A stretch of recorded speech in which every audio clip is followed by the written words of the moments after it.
हाय दोस्तों, तो आपके लिए लाया हूँ एक मोटिवेशनल स्टोरी।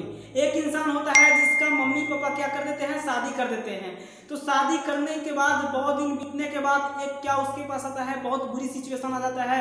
जो जिसको घर छोड़ करके काम करने की ज़रूरत होती है, वो भी बाहर जाने के लिए डिसीजन लेता है और अपने मम्मी पापा को बोलता है कि हम बाहर जाएंगे और एक अच्छा खासा बिजनेस स्टार्ट करेंगे।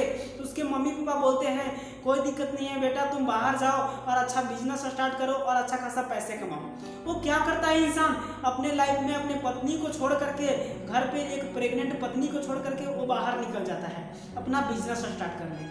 जैसे ही वो अपना बाहर निकलता है बिजनेस स्टार्ट करने, तो बिजनेस स्टार्ट कर देता है। और स्टार्ट करने के कुछ दिनों बाद, कुछ सालों बाद, ऐसे ऐसे होते होते उसको 5-6 साल बाहर में गुजर जाता है। जैसे ही बाहर में उसको 5-6 साल गुजरता है तो उसको क्या, तो बहुत ज़्यादा पैसा कमा लेता है। जैसे ही बहुत ज़्यादा पैसा कमा लेता है तो सोचता है कि 7 से 8 साल हो चुका है बाहर में, अब क्या करें। अब सोचते हैं कि घर पे चले जाएं ताकि अपना फैमिली वालों से मिल ले एक बार। तो क्या सोचता है कि चलो कोई दिक्कत नहीं है, मिल लेते हैं, तो कल निकल जाते हैं। तो कल निकलने का प्लानिंग बनाता है और अपना बोरिया बिस्तर सब पैक कर लेता है दोस्तों। और इसके बाद क्या करता है, वो निकल जाता है और रवाना हो जाता है अपने घर की ओर। तो जैसे ही वो फ्लाइट पकड़ता है, जैसे ही वो जहाज में बैठता है, तो क्या करता है, उसको एक वृद्ध इंसान मिलता है। जैसे ही उसको वृद्ध इंसान वहाँ पे मिलता है तो बहुत ज़्यादा वो इमोशनल होता है और रोते हुए नजर आता है। तो बोलता है वो इंसान कि भाई तुम रो क्यों रहे हो। तो वृद्ध इंसान बोलता है कि हमें बहुत ज़्यादा प्रॉब्लम है, हम यहाँ पे इस धरती पे ज्ञान बांटने आए थे, जबकि कोई ज्ञान लेने के लिए रेडी नहीं है, तो हमें यहाँ रहने का क्या फ़ायदा। हम अपने देश लौट रहे हैं और इसलिए हम रो रहे हैं। यहाँ आज सोचिए, आज यहाँ पे ज्ञान लेने वाला इंसान कोई भी बचा हुआ नहीं है। तो बोलता है क्या कि सोचता है कि आखिर मेरे ही जगह से, जहाँ से हम इतने पैसे कमाएं, वहाँ से इंसान ज्ञान लेने वाला नहीं है, तो मेरा जो जन्मभूमि है उसका कम से कम नाम रह जाए उसका। इसलिए क्या करता है वो बंदा काम करता है कि अपने पैकेट से पैसे निकालता है और बोलता है कि हम आपका ज्ञान का पात्र खरीदेंगे। तो बोलता है कि आपका ज्ञान का कितना दाम है। तो वो बोलता है कि मेरा हर एक ज्ञान का पॉइंट्स है, उसका दाम 500 रुपये है। तो उसको बहुत ज़्यादा महंगा लगता है। तो वो सोचता है क्या कि बहुत ज़्यादा महंगा है, फिर भी सोचता है कि नहीं, अपने देश का मान सम्मान रखने के लिए हम इसका क्या, तो खरीद लेते हैं। तो जैसे ही वो खरीद लेता है ज्ञान का पात्र, तो उसमें ज्ञान में एक एक पॉइंट बोलता है वो साधु।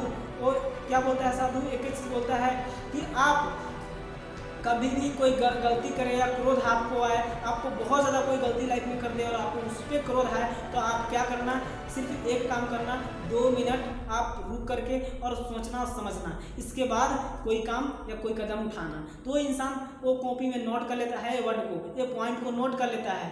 और जैसे ही अपने घर जाने वाला होता है तो एक ही चीज़ सोचता है कि हम पहली बार अपने घर जा रहे हैं, तो कुछ नया अपने बीवी के लिए करें, ताकि बीवी खुद से सोचे, मेरी पत्नी खुद से सोचे क्या कि मेरे लिए सरप्राइज है, उसको बिना बताए उसके पास हम जाएंगे।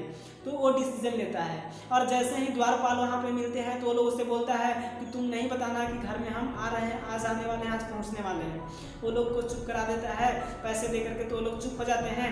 और जैसे ही वो घर में एंट्री करता है तो देखता है अपने पत्नी को कि किसी गैर मर्द के साथ वो बेड पे सोई हुई नजर आती है। तो बहुत ज़्यादा गुस्सा हो जाता है वो इंसान और क्या करता है, अपना तलवार निकालता है और उस पर वार करने की कोशिश करता है। लेकिन वो 500 वाले वर्ड जो लिखा था उस पर उसका ध्यान जाता है। वो सोचता है कि आखिर ये कब काम आएगा। वो सोचता है, उसमें लिखा जाता है कि 2 मिनट सोचना और समझना, तब किसी गलत काम करना जब तुम क्रोध में हो तब। तो क्रोध में होता है तो 500 वाली बात याद आता है तो वो रुक जाता है और अपना तलवार वार करने वाला होता है तो वो पीछे खींच लेता है। जैसे वो पीछे खींचता है तो बर्तन से टकराता है तलवार, और बर्तन की आवाज़ सुनते ही पत्नी उठ जाती है और उठते ही बोलती है पत्नी क्या कि आप इतने दिनों के बाद आए, आपको बेसब्री से हम इंतजार कर रहे थे, बहुत दिन हो चुका है, आइए बैठिए। तो उसका पति बहुत ज़्यादा गुस्सा में होता है। तो क्या बोलता है, उसका पति कुछ भी नहीं बोलता, बस गुस्सा में खड़ा होता है।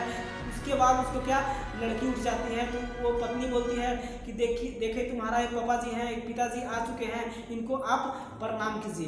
तो लड़की जाकर के प्रणाम करती है। जैसे ही उसका बाल बिखर जाता है और मुकुट उसके सर से गिर जाता है। तो बोलते हैं उसके पत्नी जो होती है वो बोलती है, क्या सिर्फ पति जी से बोलती है, क्या अपने हस्बैंड से बोलती है कि देखिए इसका हम बचपन से पालन पोषण जो किए हैं एक पुत्र की तरह किए हैं। क्यों? क्योंकि आप ना रहें तो इसके साथ कुछ अन्याय ना हो पाए, इसलिए हमने क्या कि इसको बचपन से पालन पोषण किए हैं तो एक लड़का की तरह किए हैं ताकि इससे कोई प्रॉब्लम ना आए।